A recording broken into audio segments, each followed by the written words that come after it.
Donc voilà, donc cet après-midi, c'est centré sur les initiatives étudiantes et enseignantes en lien avec la publication de la charte éthique de la conférence des doyens. Pour, comme je le disais ce matin, essayer de transformer l'essai, ou en tout cas de prendre cette balle au rebond de la meilleure façon possible.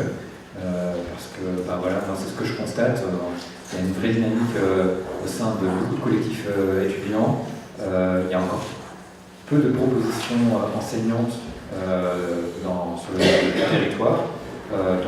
Mais je pense que voilà, avec la publication de la charte, avec ces dynamiques à l'œuvre, il y a moyen de faire des choses qui sont vraiment intéressantes. Donc on va essayer d'explorer ça ensemble cet après-midi. Donc comme vous l'avez vu dans le programme, normalement, dans le dossier ce matin, là, donc il y a une pause à 4 heures. Et voilà. Et alors, par rapport à la charte éthique, ce que je voulais rajouter, c'était que moi j'ai été un petit peu interpellé par le fait que le nouveau président de la conférence des doyens, donc c'est le doyen de la faculté de Strasbourg, il a présenté ses orientations pour son mandat, et dans les 12 points qui étaient mentionnés, l'indépendance, en tout cas l'esprit critique, le gestion d'intérêt, n'apparaissait nulle part. Donc j'avais cette crainte, et j'ai cette crainte que la passation de mandat, il y ait des choses qui se perdent par rapport au mandat du professeur Dubois-Randé, qui était plutôt actif sur ce dossier. Donc c'est pour ça que la vigilance me semble vraiment de mise, et que c'est pas parce que, vous le savez très bien, avec cette charte a été publiée que le boulot est fait. Donc j'ai invité aussi la conférence des doyens à cette journée. Ils ne pouvaient pas être présents, ils ne devaient pas être présents, mais j'ai eu un mail du nouveau président de la conférence des doyens qui m'a certifié, en tout cas, que ça restait un dossier important, qu'il n'y avait pas de souci à avoir, etc. Donc, officiellement, en tout cas, ça continue à faire son chemin. Voilà, donc je vais demander aux organismes étudiants de revenir sur le devant de la scène. On va refaire comme ce matin, mais par rapport à ce sujet-là. Donc voilà, je vous invite à me rejoindre sur... non, alors oui, c'est vrai qu'il y a aussi Itzka qui est parmi nous, donc excusez-moi, alors, on va dire les organismes jeunes. Voilà, c'est exactement ça. Non, mais c'est ça le progrès entre il y a 2 ans et cette année, c'est que faut que je change ma terminologie, parce que maintenant on est passé aux organismes jeunes. Vu que vous avez rejoint en tout cas, vous êtes présent aujourd'hui. On va faire le même ordre que ce matin, donc je passe à la parole à donc en fait, c'est vrai que cette charte éthique d'ontologie, nous on avait beaucoup travaillé dessus avec la conférence des doyens. On avait été consulté justement par rapport à son contenu. Globalement, on était quand même assez satisfait d'avoir cette avancée-là, de pouvoir travailler en fait aussi au local avec les étudiants, avec les équipes enseignantes, avec les doyens.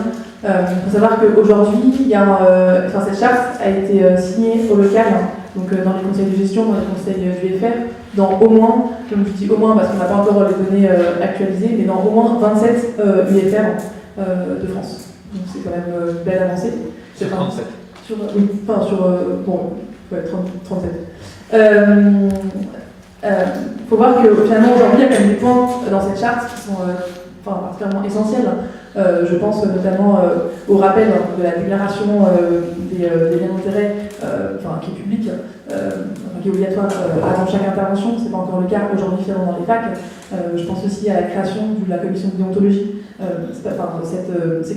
Ces commissions-là ont commencé à être développées dans les facs. Ce n'est pas encore le cas partout, même dans celles où la charte a été signée.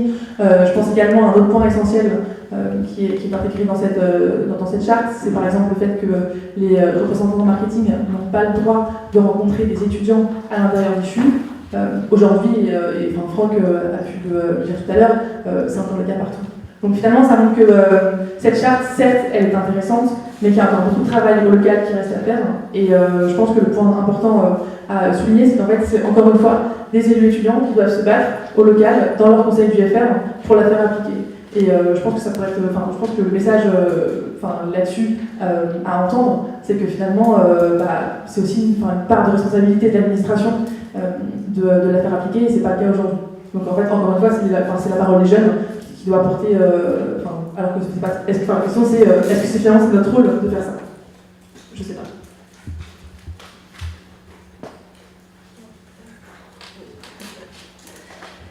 Effectivement, on a maintenant un papier sur lequel on peut se poser parce que certains l'ont signé.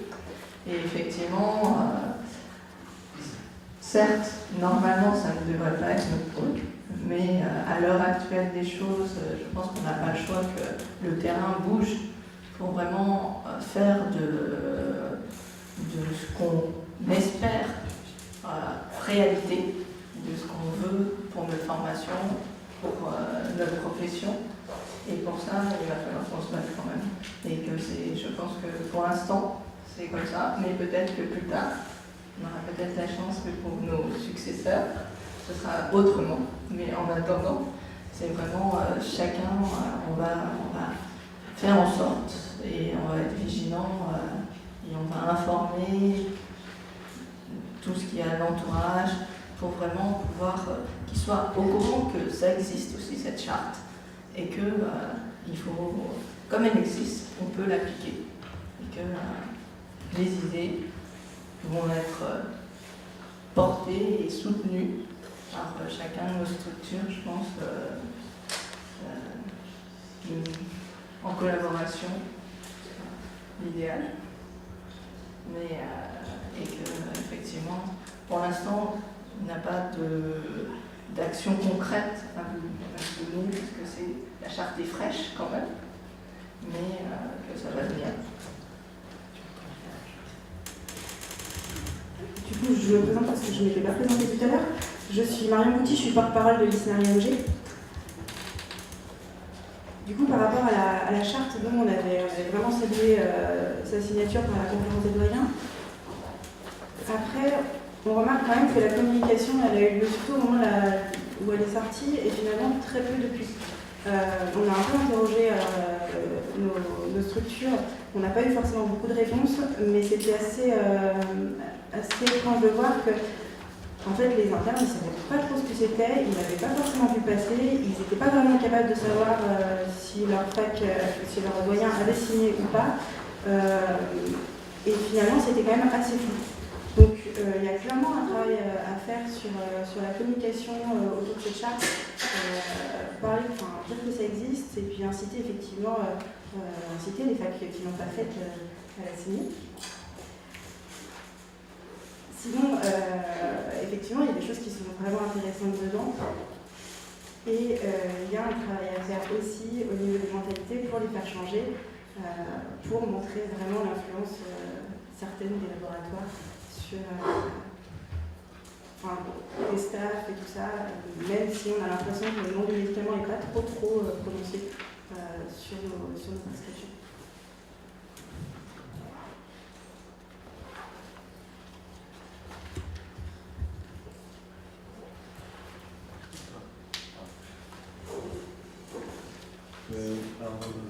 Nous, on a pris connaissance, justement, c'est un peu sur cette charte qu'on a pris contact avec Paul pour avoir le ressenti des enseignants-chercheurs non titulaires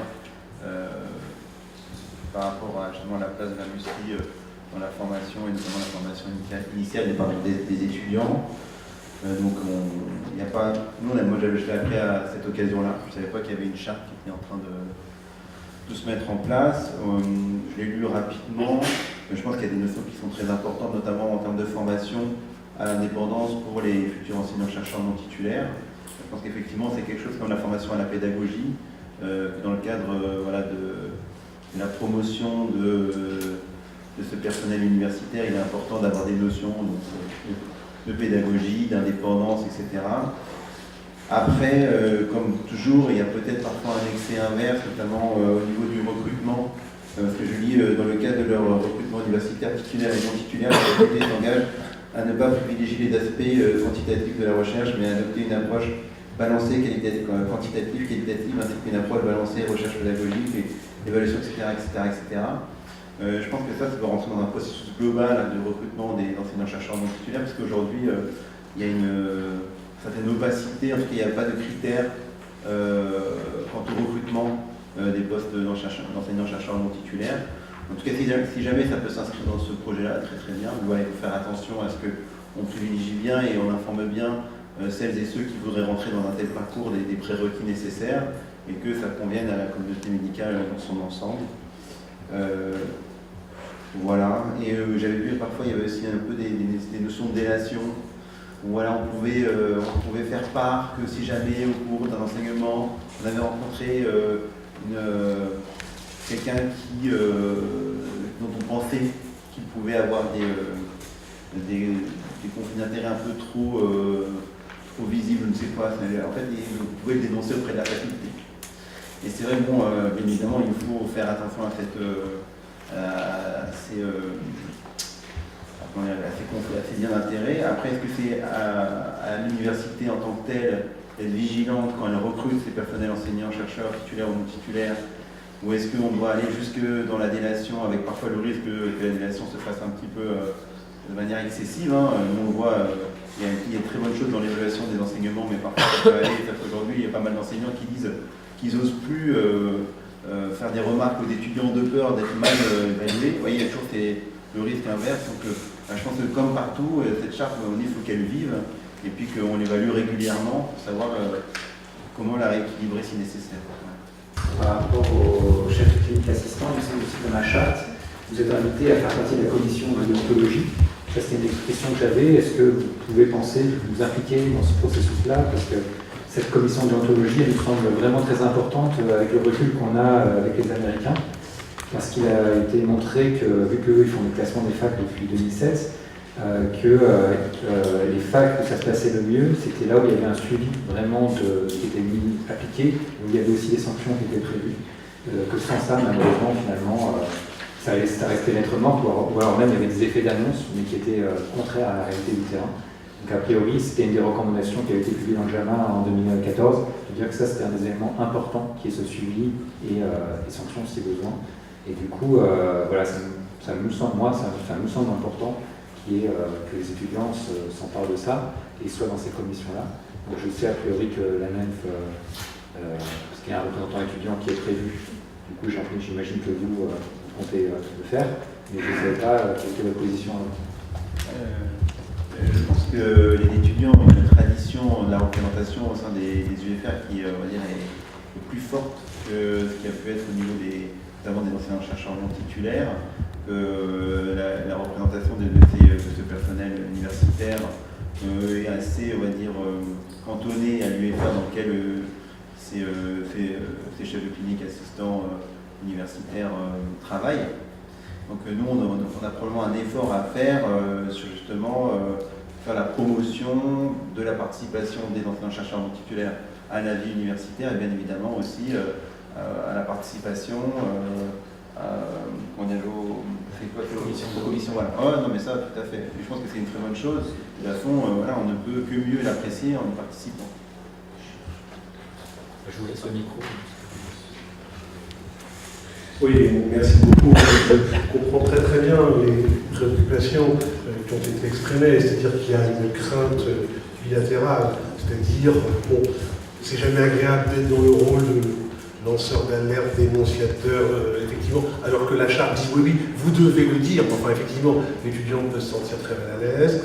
Il a été dit très justement par mes collègues du syndicat des chefs de clinique qu'effectivement, en même temps, il y a le risque que, voilà, si on n'a pas été parfaitement dans les clous, on ne sait plus très bien ce qu'on peut dire ou pas dire parce qu'il y a un risque en retour qu'on soit mal considéré. Bon, c'est vrai, ces risques, ils existent toujours, on le voit. Néanmoins, je pense que d'aller vers plus de transparence, parce que j'ai été très longtemps, même peut-être trop longtemps, membre du conseil de gestion de mon UFR, et j'ai toujours été frappé du fait que les étudiants ne prenaient pas assez de pouvoir politique. Je m'explique. Ce sur quoi je n'étais pas trop d'accord, c'est quand ils pensaient que c'était eux qui faisaient l'élection du doyen. Bon, d'accord. C'était peut-être pas le rôle le plus important.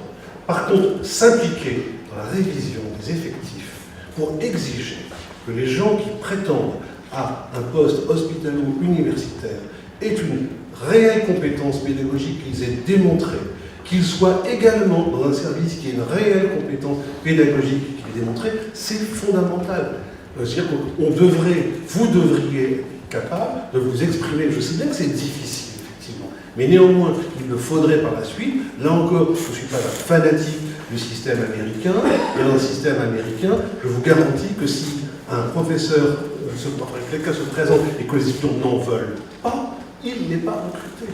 Donc, je ne sais pas s'il faut aller jusque-là, mais je trouve que la voix des étudiants, si elle est, et des jeunes collègues, à condition qu'elle soit effectivement raisonnable et pas inquisitoriale, doit être écoutée, mais pour qu'elle soit écoutée, encore faut-il qu'on commence par l'entendre. Juste pour répondre à ça, par exemple, quand on fait des cours, des 2D, etc., nous, on nous oblige, moi je travaille donc à Paris Sud, à coller le référentiel. C'est-à-dire qu'on n'a pas le droit d'introduire des notions qui ne sont pas dans le référentiel, parce que certains étudiants sont allés porter plainte que des données qui avaient été... Non mais voilà, c'est pour ça que parfois il faut un juste équilibre, parce que donc, ce qui fait qu'on fait des cours assez plaqués au final, où on prend le référentiel et puis on essaie un petit peu d'aller discuter autour, mais c'est vrai que voilà, parfois il faut laisser peut-être un degré de liberté parfois, et bien évidemment sous contrôle d'une instance qui s'assure que l'indépendance est bien respectée. Et, si je peux juste faire un mot par rapport à l'indépendance, par rapport au pouvoir et à la place qui est faite aux représentants étudiants dans le conseil de l'UFR, il faut aussi voir que la parole des étudiants n'est pas toujours entendue, on n'a pas toujours forcément envie d'entendre. C'est Franck, mon collègue de l'ANEF, qui en parlait ce matin. La manière aussi dont la charte a pu être amenée par les étudiants, par les élus étudiants dans le conseil de gestion, elle a parfois été très difficile. Il y a des étudiants, parfois, à qui on a dit, mais en fait, la charte, on va la signer, mais on ne fera pas plus, parce qu'on n'a pas envie de dire plus. Et parce qu'en fait, ça donne une espèce de caution éthique et morale, et que finalement, parce que cette charte existe, c'est bon, on a fait le travail. Et encore une fois, effectivement, ce sera aux étudiants de se battre. Là, par exemple, dans mon UFR, justement, et il se trouve que c'est le même qu'on partage le même, il y a beaucoup d'étudiants aujourd'hui qui en fait font un recueil de tout ce qui se passe dans les services, dans les staffs. Et en fait, c'est comme ça aujourd'hui qu'on va pouvoir après faire appliquer au local cette charte. Mais moi, le point que je voulais souligner tout à l'heure, c'est que finalement, il n'y a pas un encouragement et un accompagnement des étudiants comme ça pourrait être fait ailleurs. Dans le sens où, en tant qu'étudiant, on est aussi en apprentissage. Et parfois, c'est pas forcément normal que ce soit systématiquement aux étudiants de dire voilà, ça ne va pas, il faut faire changer les choses. Et que finalement, ce serait peut-être aussi aux équipes pédagogiques de nous accompagner là-dedans, de nous compagnonner là-dedans, et c'est pas toujours ce qui est fait. Je profite d'avoir le micro pour poser moi-même une question. J'étais la dernière vice-présidente de l'ANEM, c'est important pour expliquer ce que je vais dire, en charge de cette question des conflits d'intérêts. J'avais, avant que cette charte sorte de la part des doyens, on ne s'attendait pas vraiment à ce niveau de charte en soi, présenté à la CME, moi de mon côté, de mon établissement, cette volonté du fait que les étudiants n'aient plus de contact avec l'industrie pharmaceutique en stage. Donc je parlais pour les externes parce que j'étais moi-même externe, donc je pensais que les internes pouvaient aussi le faire de leur côté et que je n'étais pas leur porte-parole. La CME m'avait dit non, on ne vous autorisera pas ça puisque c'est trop difficile, c'est trop d'un coup. Il m'avait dit on peut vous donner un droit au retrait, si vous voulez vous pouvez demander à partir, on vous autorisera, peut-être qu'il n'y aura pas de conséquences, tout ça.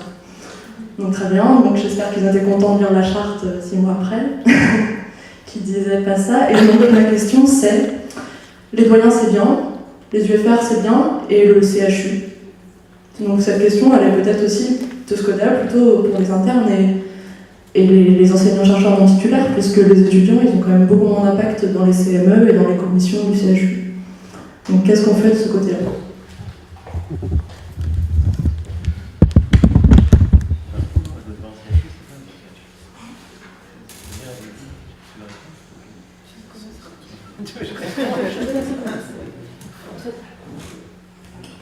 Honnêtement, là-dessus, on a quand même un impact, je pense, qui est assez limité. Je veux dire, moi, avec les externes avec lesquels je travaille, eux, ils font, entre guillemets, ils font ce qu'ils veulent. Tu te dis bien que c'est pas moi qui vais dire ce qui peut ou ne pas dire dans le service. Enfin, je pense que tu... Après, par contre, ce qui est vrai, c'est que... moi, je suis dans le même UFR que Franck Roland, c'est ça ? Ouais, il peut venir me voir, hein. Je pense qu'il savait qu'on était dans la même UFR, je l'invite, à Tamadadéo parce qu'il n'est plus là. Mais en tout cas, s'il veut venir me voir pour qu'on puisse travailler ensemble et effectivement développer ces questions-là, avec plaisir, au contraire, pas de souci. Hein.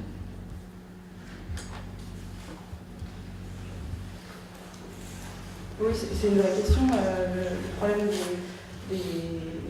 des délégués médicaux dans les stages ou dans les staffs, c'est sûr que c'est quelque chose qui est quotidien et sur lequel il faut qu'on lutte. Parce qu'en stage à l'hôpital, c'est omniprésent. On a des staffs avec les repas de toute façon payés par les laboratoires. Et le droit de retrait, on l'a. Après, il y a la pression un peu sociale du groupe, du chef de service et tout ça. Sachant qu'il ne faut pas oublier une donnée, quand on est étudiant, on a une validation qui nous est au-dessus.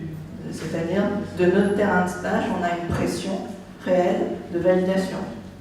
C'est-à-dire qu'à un moment, on peut se battre, mais on ne peut pas non plus mettre en jeu tout notre cursus de médecin, qui est déjà assez long, assez difficile, comme il est. Mais, et du coup, est-ce qu'on a réellement toute notre liberté à pouvoir se battre contre ça, sachant qu'on a quand même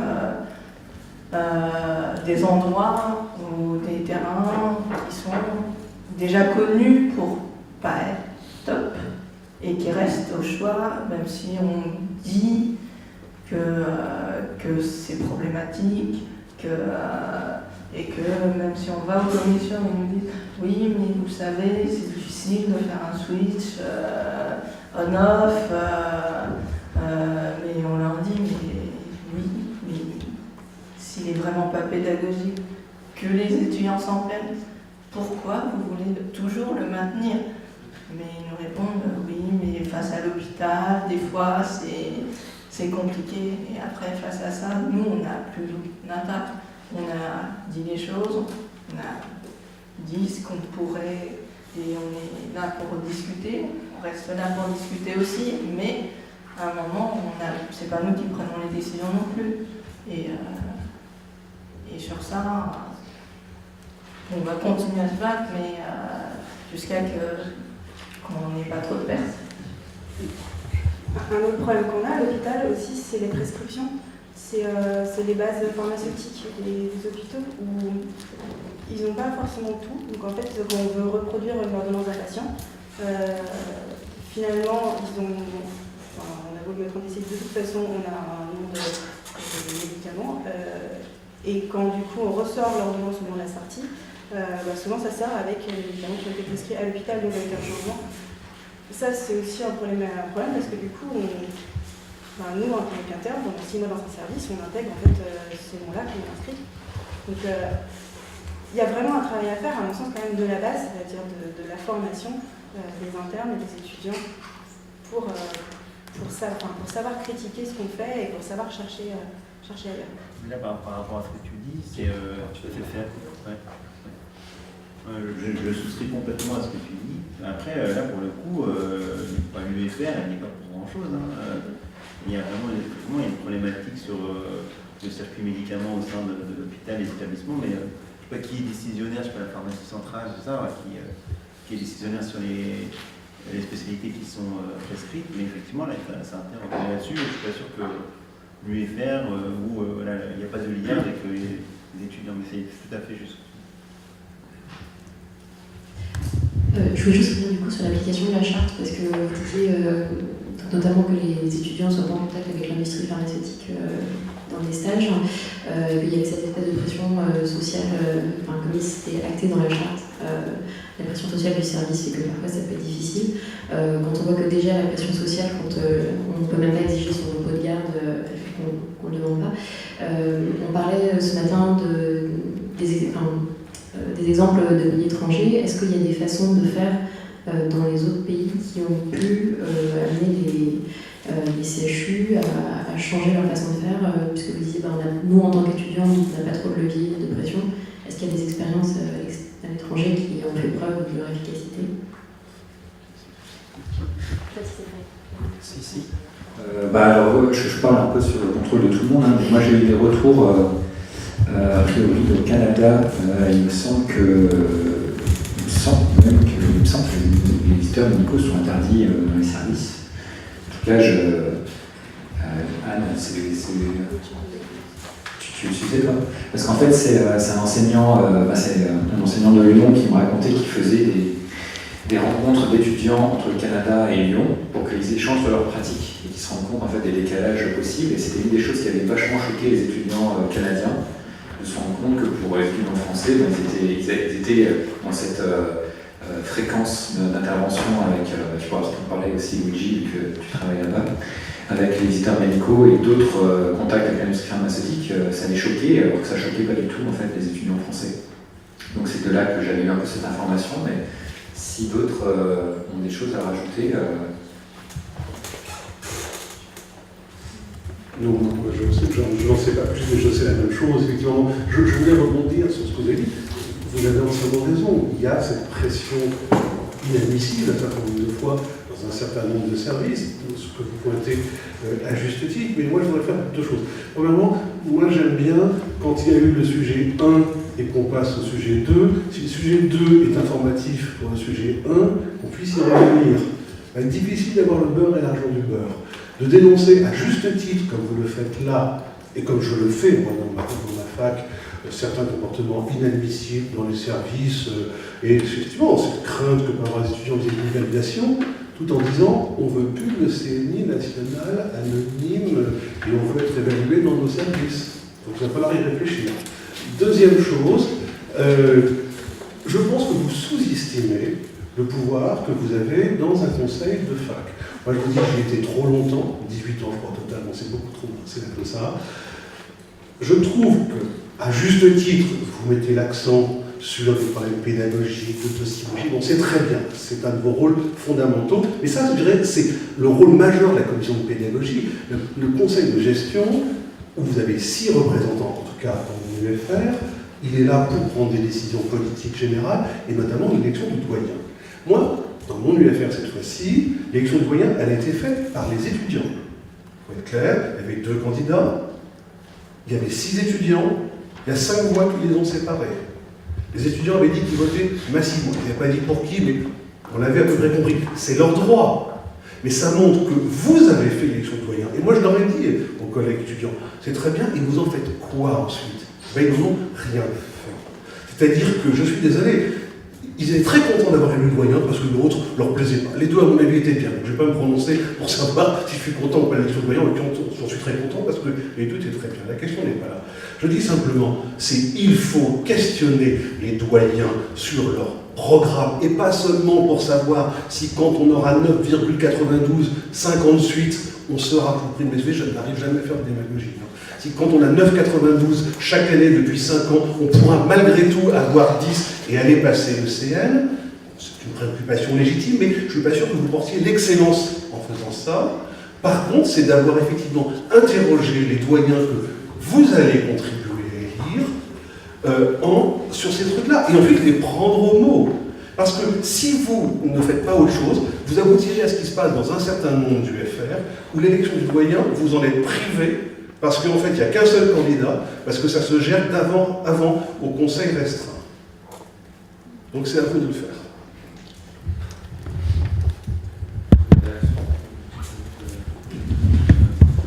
Juste quand même sur les sanctions, on va être un petit peu occupé de la représentation des internes il y a un peu de temps.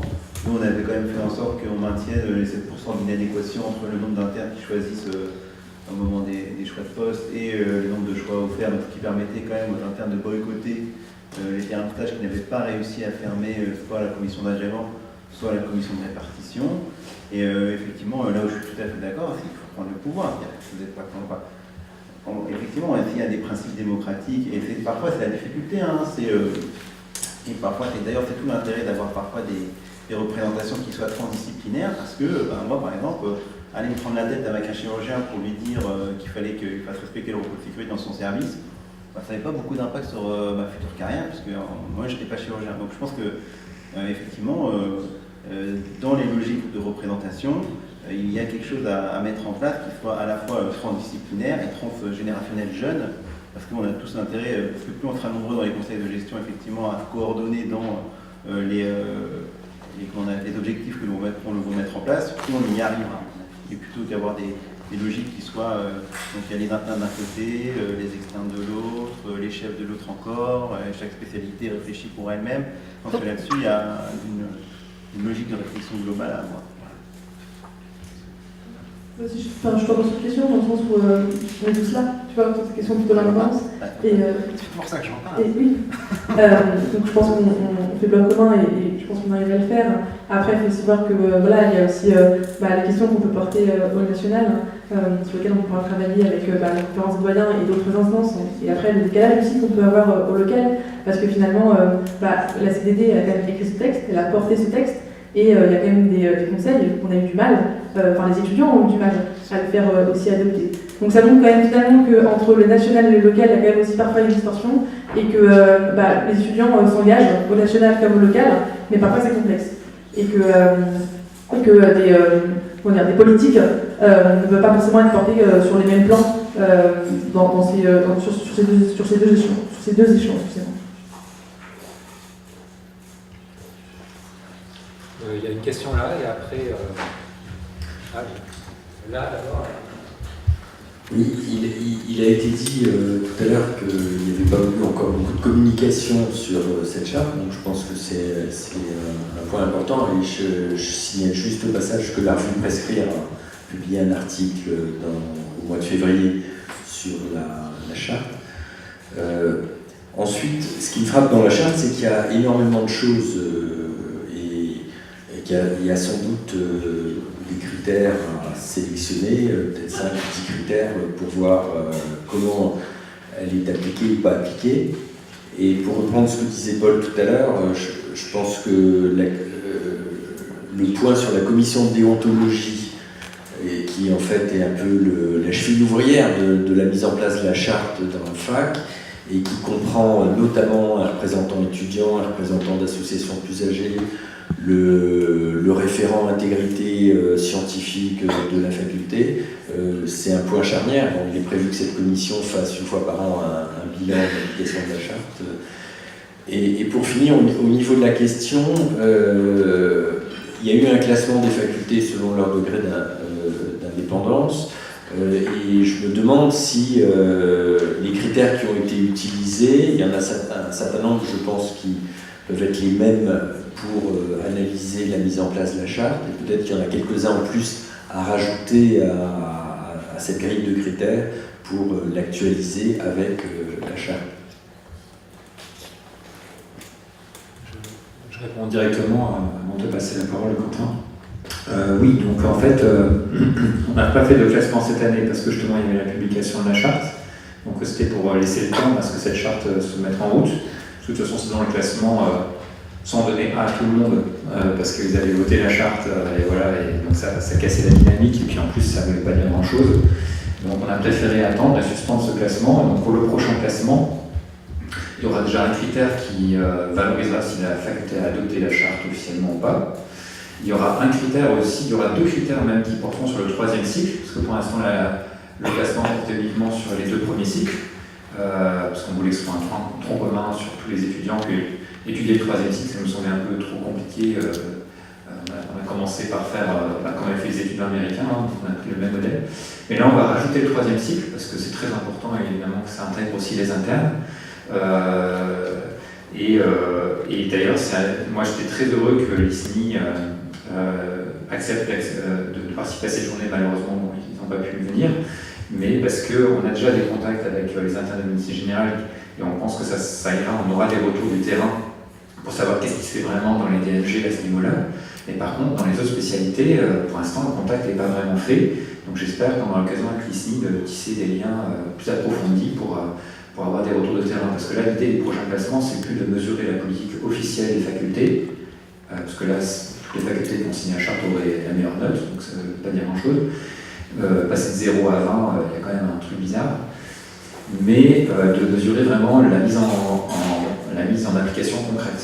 Donc voilà, il y aura un objectif au niveau du classement, parce qu'il sera mesuré, qui sera différent. Et là-dessus, c'est aussi l'objet de cette journée, c'est de tisser les liens entre le Formanep et les organismes jeunes, les organismes enseignants, pour favoriser ces futures collaborations, pour que nous, au Formanep, on ait ces remontées du terrain de votre part dans chaque faculté, pour qu'on puisse continuer à élaborer ces classements qui sont un élément de pression sur les institutions et aussi de relais public, parce qu'on a énormément de journalistes qui nous disent mais nous ça nous intéresse, c'est comme ça qu'on relaie l'information, c'est comme ça que voilà, dans l'opinion les choses circulent. Donc on pense que c'est un élément entre l'implication des étudiants au niveau local et national et nous en dehors avec ce classement, ces deux éléments-là, c'est ça qui apparaît être la stratégie gagnante, quoi. Donc c'est comme ça qu'on entend la poursuivre, en sachant en plus qu'on travaille à un classement des CHU aussi, qui devrait paraître, on l'espère, mai, juin, peut-être un peu plus tard, mais en tout cas qui se profile, et qui va donc servir aussi de point d'appui pour lancer le débat sur le volet CHU, qui fait évidemment partie de la formation d'étudiants de manière majeure, et pas que la formation. Donc voilà, il y aura ce débat-là qui devrait arriver assez vite, en tout cas cette année, dans les médias et dans les conseils et dans les structures au CHU. Voilà. Donc ça devrait arriver assez vite. Je te passe la parole.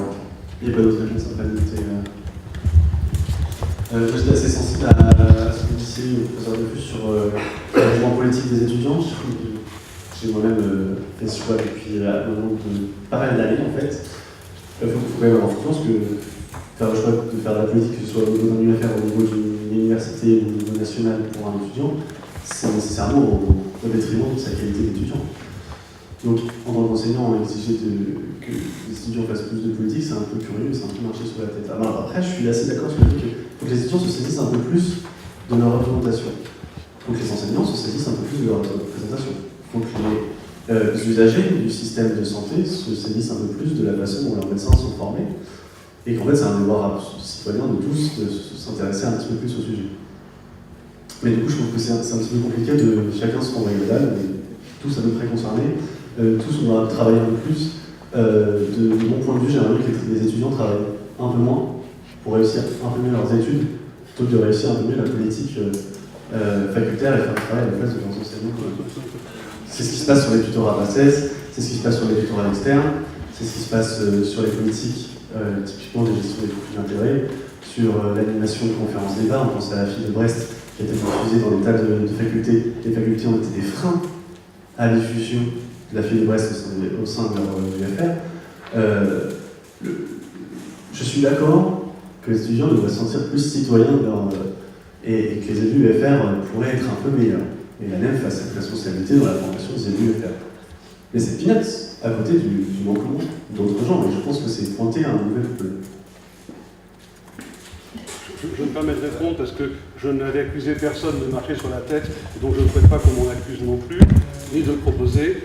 J'ai juste une chose, je n'ai pas dit qu'il fallait faire des professionnels de la politique. Effectivement, je souhaite que les étudiants d'ANEP soient très bien classés à l'ECN, parce que être un bon médecin, ça peut servir éventuellement. Ce n'est pas la question. Je parlais simplement du rôle qu'ils avaient dans un conseil de gestion. Si vous pensez que d'être dans un conseil de gestion empêche de faire ses études de médecine, il ne faut pas y aller. Moi, j'ai le sentiment que les gens qui sont au conseil de gestion, ils y sont, et c'est bien, ils n'y passent pas non plus des jours et des jours. Donc, je ne leur ai pas demandé d'être professionnels de la politique, je leur ai dit d'influencer la politique. Donc, s'il vous plaît, ne déformez pas mes propos. Justement, ce que je dis, c'est que les élus activement à l'ESSEC travaillent beaucoup et travaillent déjà trop sans doute.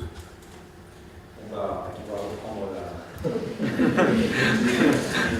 vais quand même rebondir sur ce sujet parce qu'effectivement on parle des liens d'intérêt et conflits d'intérêt avec l'industrie pharmaceutique, et bien que ce soit Quentin qui ait posé cette question-là parce qu'on se la pose beaucoup moins sur les liens d'intérêt entre par exemple les étudiants et les tutelles, n'est-ce pas?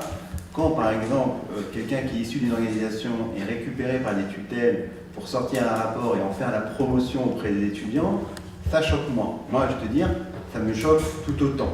Voilà. Je le dis ouvertement.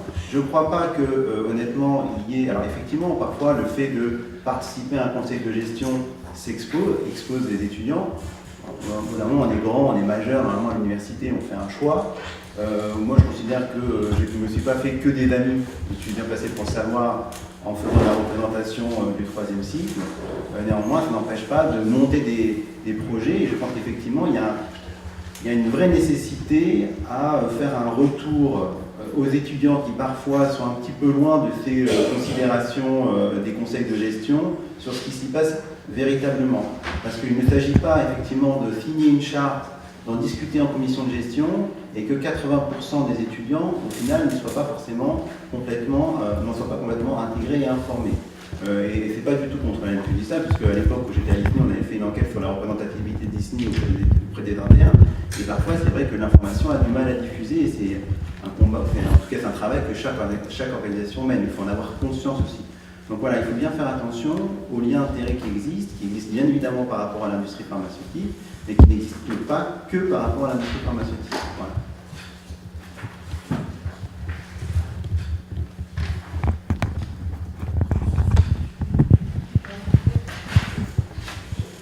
J'y reviendrai un petit peu plus tard, mais moi je suis très frappée depuis toutes ces années de la difficulté effectivement à mettre en œuvre ces bonnes intentions dans les CHU de façon concrète ou les hôpitaux, et notamment la petite corruption au quotidien qui est insupportable, que considérait les buffets incessants, etc. Et ça, on sent bien que c'est un frein majeur, parce que c'est une norme dans les hôpitaux, et que notamment aucun senior pratiquement ne viendra à la rescousse des étudiants pour mettre fin à ces pratiques. C'est-à-dire qu'on a parfois le sentiment qu'il faut vraiment qu'une génération, voire deux, file pour qu'on puisse aborder cette question-là. On parle beaucoup donc du rôle des étudiants, du rôle moteur des étudiants. Je pense qu'au niveau des hôpitaux, il y a une part qui n'est pas soulevée ici, parce qu'elle ne dépend pas de nous, et qui serait majeure, qui est la part de la réglementation. Je pense qu'il faut commencer à... Moi, personnellement, je suis assez lobbyiste là-dessus. J'interpelle les ministères, les fédérations hospitalières de France, je pense qu'il y a la conférence des directeurs des hôpitaux, etc., pour, comme au CHU de Toulouse, si j'ai bien compris, il n'y ait plus de possibilité que des repas ou des buffets soient servis dans des locaux qui appartiennent à l'hôpital, et ça de façon réglementaire. Et je pense que plutôt que de mettre les étudiants en première ligne pour se faire massacrer par leur, comme vous le décrivez très bien, finalement par vos seniors ou vos patrons, enfin des mises en tension très difficiles quand vous invoquez des droits de retrait, des droits de réserve, etc., on aurait un biais majeur, un levier majeur de basculement des mentalités qui serait à un niveau politique, réglementaire, d'interdire la pratique. C'est fini, no free lunch. On ne peut pas, on n'a pas le droit, les industriels n'ont pas le droit de servir des repas, des plateaux repas, des petits buffets au sein des services. Et là, ça serait beaucoup plus calme, il n'y aurait pas cette tension permanente qu'ont les étudiants quand ils ont un petit peu cette idée d'indépendance et d'esprit critique, qui vont être tout le temps en porte-à-faux dans ces situations-là. Et je pense qu'on devrait pas seulement interpeller, bien sûr, local, et ça crée des tensions locales, et on pourrait peut-être régler ça, enfin, je suis peut-être un peu à la matraque, hein, mais je ne sais pas, mais de façon plus autoritaire et plus réglementaire. Sur les tensions, honnêtement, je viens entendre qu'il y ait des tensions, mais vraiment le fait de ne pas valider un stage, le fait de ne pas valider un stage parce qu'on n'est pas allé à un repas de l'amour, etc., il faut quand même bien faire attention. Quand même, je ne crois pas que c'est énorme. J'ai vu des situations comme ça. Oui, mais c'est pas majoritaire, c'est plutôt, à mon avis, en tout cas, dans tout ce qu'on a rencontré, alors il faut parler du financement, des associations d'internes par certains labos, il n'y a pas de souci. Il fait un problème un peu plus important. Par contre, vraiment, sur la pression au fait d'assister ou non à un topo fait par l'industrie, je pense qu'il faut être un peu plus réservé. Par contre, sur ce qu'on dit sur l'établissement, je suis tout à fait d'accord. Après, là, c'est une problématique qui est un peu plus large et qui est en train d'exploser en ce moment, c'est celle de la gouvernance des hôpitaux et celle de la commission médicale d'établissement. C'est-à-dire que comment se fait la nomination des chefs de pôle au sein des établissements, dont l'exemple à Monique et les CHU où les chefs de pôle ne sont que des universitaires, là où soi-disant la loi dite HPST aurait dû permettre à tout un chacun praticien dans l'établissement public de santé de pouvoir organiser un pôle et effectivement de pouvoir un peu gérer ce qui s'y passe. Et or, on voit que ce n'est pas du tout le cas. Donc là-dessus, je vous rejoins tout à fait. Après, je ne suis pas sûr que la FHF soit le meilleur interlocuteur pour faire changer les choses. Hein. Soyons bien clairs, aujourd'hui c'est le directeur qui décide de tout. Donc je ne vois pas pourquoi la réunion des directeurs ferait en sorte que les choses changent. Et effectivement, à ce niveau-là, il y a là aussi des liens d'intérêt qui sont, à mon avis, à creuser et à rechercher, effectivement, plutôt que de pointer toujours du doigt quelque chose qui se passerait à l'UFR. Je pense qu'effectivement, au sein des établissements publics de santé, et d'ailleurs ça a été évoqué tout à l'heure par la prescription et par les logiciels de prescription, il y a aussi là, à mon avis, quelque chose à creuser. Si je peux intervenir.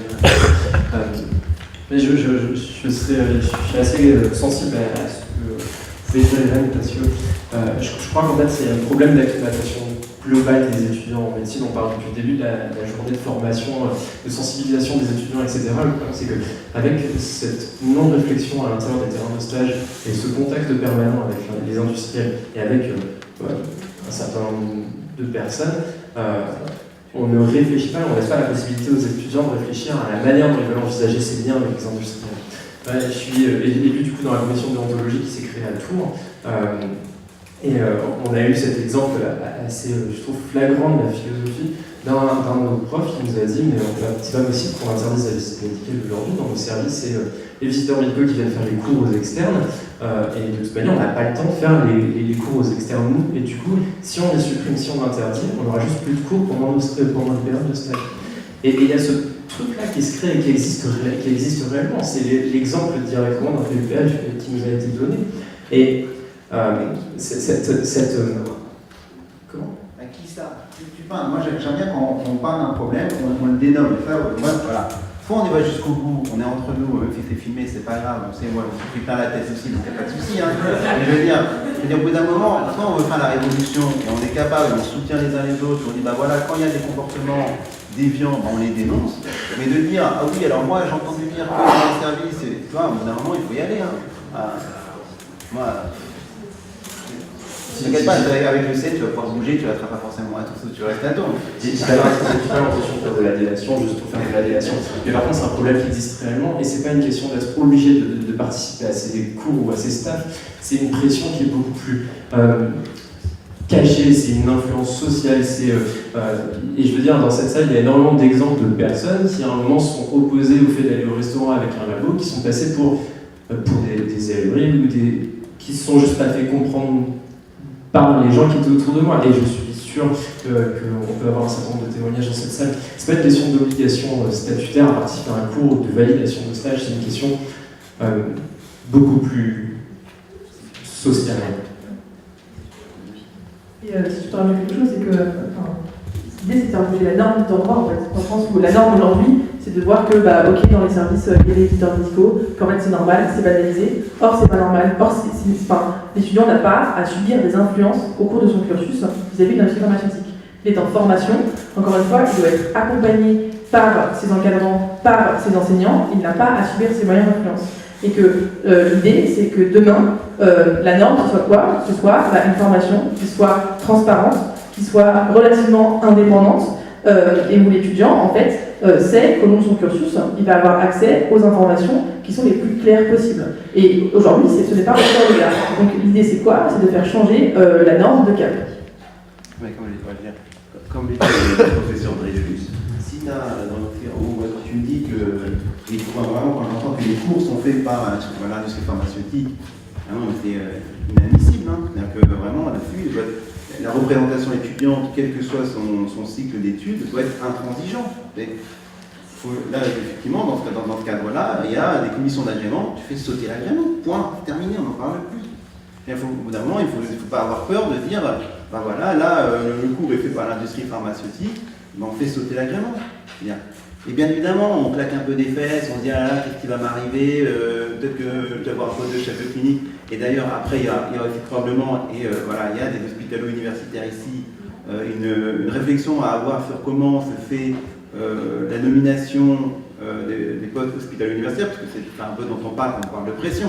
On sait très bien que pour pouvoir être présenté au CNU, il vaut mieux être gentil, pas avoir fait trop de comment?